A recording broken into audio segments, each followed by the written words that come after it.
చేయండి, సబ్స్క్రైబ్ చేయండి.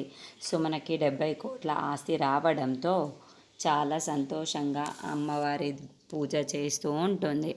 అయితే తిలోత్తమ, వల్లభ ఇద్దరు కూడా ఆ ఆస్తి పేపర్లను ఎలాగైనా సరే పనికి రాకుండా చెయ్యాలని ఆ పూజల్లో కుట్ర పండుతారు. అప్పుడు వల్లభ హారతి ఇస్తూ ఉంటాడు. అయితే కావాలని ఆ కర్పూరాన్ని ఆ ఆస్తి పేపర్ల పైన పడేలా వల్లభ హారతి ఇస్తూ ఉంటాడు.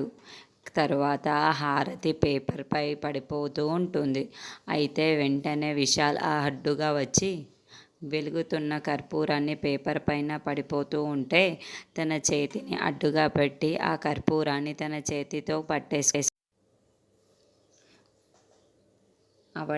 కోటీశ్వరి అవ్వడానికి మీరే కారణం బావగారు. నా ఆస్తి నాకు వచ్చేలా చేశారు బావగారు అని సుమన థ్యాంక్స్ చెప్పుకుంటూ ఉంటుంది. మీకు 70 కోట్ల ఆస్తి రాలేదు సుమన, ఆ పేపర్ అలాగే ఉన్నా నీకు ఆస్తి రాదు సుమన అని స్వామీజీ చెప్తాడు. అదేంటి స్వామి, అత్తయ్య నాకు రాసిచ్చేశారు కదా, ఎందుకు రాదు అని సుమన టెన్షన్ పడుతూ అడుగుతూ ఉంటుంది. తిలోత్తమ 70 కోట్ల ఆస్తిని నీకు రాసి ఇవ్వలేదు సుమన అని మళ్ళీ స్వామీజీ చెప్తారు. దాంతో నైని షాకింగ్గా చూస్తూ ఉంటుంది.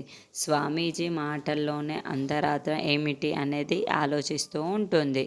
అవును, మా మమ్మీ రాయలేదు, దురంధర అత్తయ్య పేపరు పైన రాస్తే కదా మా మమ్మీ సంతకం చేసింది అని వల్లభ అంటాడు. తిలోత్తమ సంతకం చేసినా కూడా సుమనకి 70 కోట్ల ఆస్తి రాదు, పైసా ఆస్తి కూడా రాదు అని స్వామీజీ అదే మాటలు చెప్తూ ఉంటాడు. అసలు ఎందుకు స్వామీజీ ఇలా మాట్లాడుతున్నారు, మీ మాటల్లోనే పరమాత్మం ఏంటి అని నాకెందుకు రాదు అని సుమన ప్రశ్నిస్తూ ఉంటుంది. మరి ఆ పేపరు నాశనం కాకుండా కూడా సుమనకి ఆ ఆస్తి ఎందుకు రాదు అన్నది రానున్న ఎపిసోడ్లో తెలుసుకుందాము.